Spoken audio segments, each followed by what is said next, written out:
নমস্কার, ঘর পরিবার ব্লগে আপনাদের সবাইকে স্বাগত। আশা করি আপনারা সবাই ভালো আছেন। শীতকালে নানান সবজির মধ্যে যে সবজিটা বাজারে খুব বেশি অ্যাভেলেবেল হয় সেটা হলো ব্রকোলি। এই সময় ব্রকোলিটা খুব ফ্রেশ পাওয়া যায়, আর ব্রকোলি খাওয়ার নানান রকম গুণাগুণ আছে।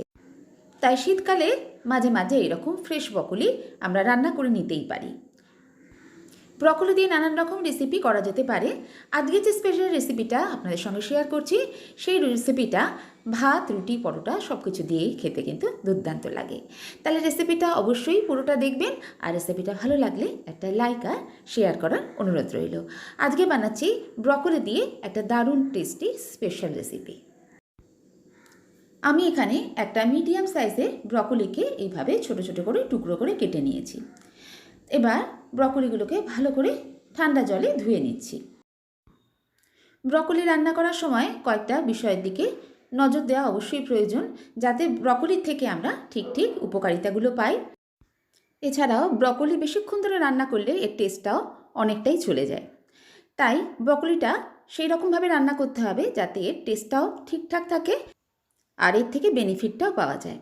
ব্রকোলিটা ধুয়ে নেওয়ার পর এবার আমি এটাকে একটু ভাপ দিয়ে নেব। যদি এর মধ্যে কোনো পোকা থাকে তাহলে সেটা বেরিয়ে যাবে। এই জন্য আমি এখানে গরম জল করে নিয়েছি। গরম জলের মধ্যে এবার ব্রকোলিগুলো দিয়ে দিচ্ছি। ব্রকোলিটাকে ভাপিয়ে নেব ঠিক 2 মিনিটের জন্য। তার বেশি সময় ব্রকোলিটাকে গরম জলের মধ্যে রাখবো না। ব্রকোলিটা দিয়ে ঠিক 2 মিনিট একটু নাড়াচাড়া করেই আমি নামিয়ে নিচ্ছি।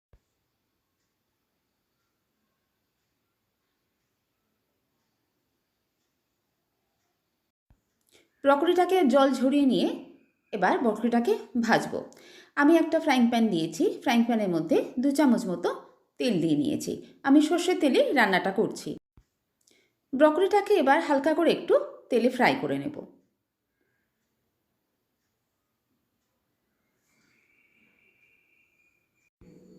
এক মিনিট মতো আমি তেলের মধ্যে ব্রকোলিটাকে ফ্রাই করে নিচ্ছি, আর ফ্লেমটা আমি লো টু মিডিয়ামে রেখেছি। লো টু মিডিয়ামে রেখে ফ্রাই করে এইভাবে ফ্রাই করলে ব্রকোলির গ্রিন ভাবটাও থাকবে, অথচ ব্রকোলিটা বেশ সুন্দরভাবে ফ্রাইও হবে। ব্রকোলিটা আমি ভেজে নিয়েছি। এবার ব্রকোলিটাকে উঠিয়ে নিচ্ছি।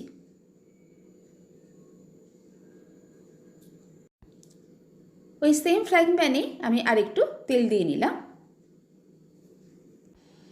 তেল গরম হলে এবার এর মধ্যে দিয়ে দিলাম হাফ চামচের মতো সাদা জিরে, 4টে চেরা কাঁচা লঙ্কা, আর দিয়ে দিচ্ছি একটা দারচিনির কাঠি আর সামান্য হিং।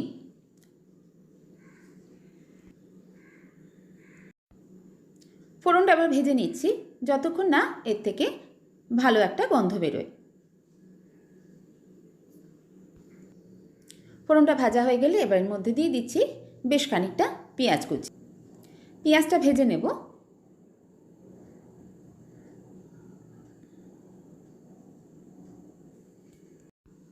পেঁয়াজটা একটু ভাজা হয়ে যাওয়ার পর যখন এরকম একটু কালার চেঞ্জ হয়ে আসবে তখন এর মধ্যে দিয়ে দেব আদা রসুন বাটা। আদা রসুনটাও খানিকক্ষণ ভেজে নেব পেঁয়াজের সঙ্গে।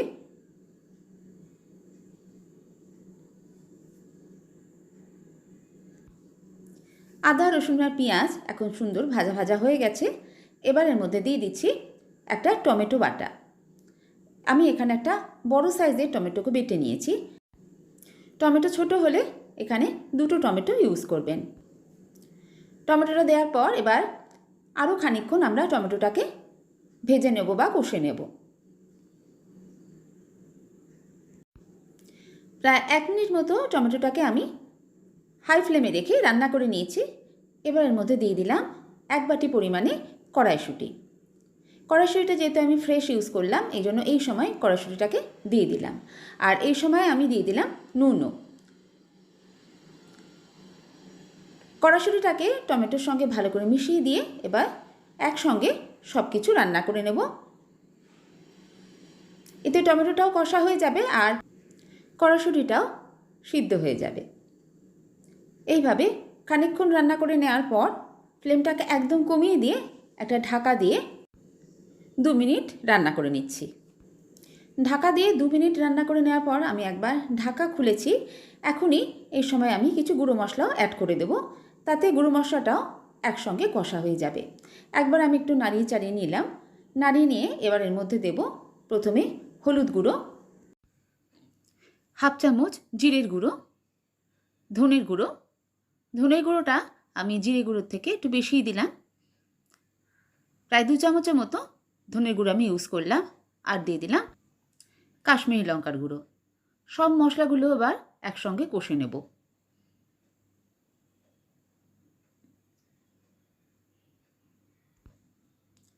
খানিকক্ষণ এভাবে কষে নেওয়ার পর এবার সামান্য একটু জল দিয়ে আরও কিছুক্ষণ মশলাটাকে আমি কষে নেব।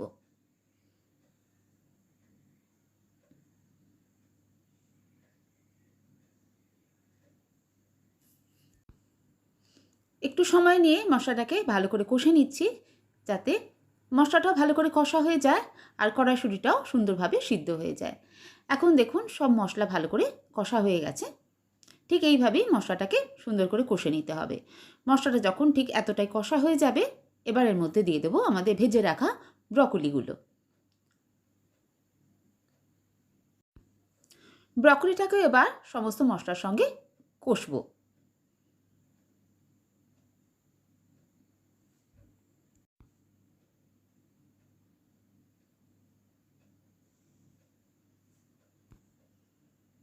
এক মিনিট এইভাবে কষে নেওয়ার পর এবার আরেকটু জল দিয়ে দিচ্ছি, যাতে সমস্ত মশলার সঙ্গে ব্রকলিটাকে ভালোভাবে কষা যায় আর ব্রকলিটাও যেটুকু সিদ্ধ হওয়া বাকি আছে সেটুকু সিদ্ধ হয়ে যায়।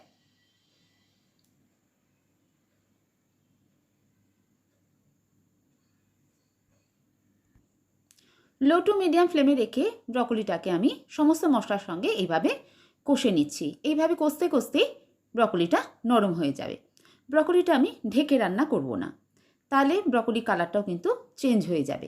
ব্রকলির সবুজ ভাব বজায় রেখেই আমি রান্নাটা করব। এই জন্য এইভাবে লো টু মিডিয়াম ফ্লেমে রেখে সামান্য একটু জল দিয়ে মশলার সঙ্গে কষে কষে আমি রান্না করে নিচ্ছি। এইভাবে 2 মিনিট রান্না করে এবার এর মধ্যে দিয়ে দিচ্ছি 1 বড় চামচের মতো কাসুরি মেথি। কাসুরি মেথিটা দিলে রান্নার টেস্টটা খুব সুন্দর আসবে। আর দিয়ে দেবো গরম মশলা গুঁড়ো, সেটাও এই সময় দিয়ে দেবো। আর দিয়ে দিচ্ছি একটু নুন। নুন আমি আগে রান্নাতে কষার সময় দিয়েছি, আর এখন আরেকটু নুন লাগতো, এই জন্য আরেকটু নুন দিয়ে দিলাম। সব কিছু এবার ভালো করে মিশিয়ে দেব। এইভাবে কষে রান্না করলে ব্রকলির টেস্টটা খুব সুন্দর আসে। দেখুন ব্রকলিগুলো কালার কিন্তু একদমই সুন্দরভাবে সবুজই আছে। ঠিক এইভাবে রান্না করলে যদি খুলে রান্না করেন ব্রকলির কালারটাও ঠিক থাকবে, অথচ ব্রকলির টেস্টও খুব সুন্দর হবে। এইভাবে কষে নেওয়ার পর এবার গ্রেভির জন্য একটু জল দেব। আমি এখানে গরম জল ইউজ করলাম। ব্রকলিগুলো যেহেতু এখন কষতে কষতে নরম হয়ে গেছে, তাই সিদ্ধ হওয়ার কোনো ব্যাপার নেই। যেরকম গ্রেভি রাখবো ঠিক সেইটুকুই জলটা দেব। এই রান্নাটা একটু গ্রেভি হবে, তাহলে খেতে ভালো লাগবে, এই জন্য সেটা বুঝে আমি জল দিলাম। হাই ফ্লেমে রেখে এবার ভালো করে ফুটিয়ে নেব। ফুটতে শুরু করলে এবার এর মধ্যে দিয়ে দেব 1 মুঠো ধনে পাতা। ধনে পাতাটা ভালো করে গ্রেভির মধ্যে মিশিয়ে দেব। গ্রেভিটা এরকম ঘন মাখা মাখা হবে, তবেই কিন্তু এর টেস্টটা সবচেয়ে বেস্ট আসে। ধনে পাতাটা ভালো করে রান্নার সঙ্গে মিশিয়ে দিলে আমাদের রান্নাটা রেডি। তারপরে গ্যাসের ফ্লেমটা অফ করে দেব। অফ করে দিয়ে খানিকক্ষণ স্ট্যান্ডিং টাইমে রেখে তারপর সার্ভ করব। বানিয়ে নিলাম ব্রকলির একটা দুর্দান্ত টেস্টি রেসিপি।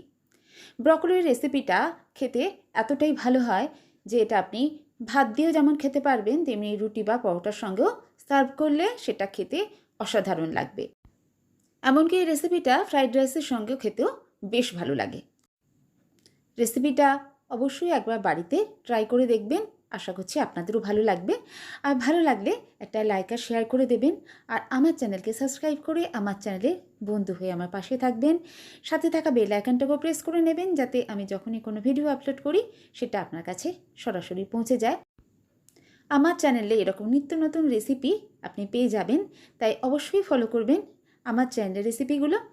সবাই ভালো থাকবেন, সুস্থ থাকবেন, আনন্দে থাকবেন।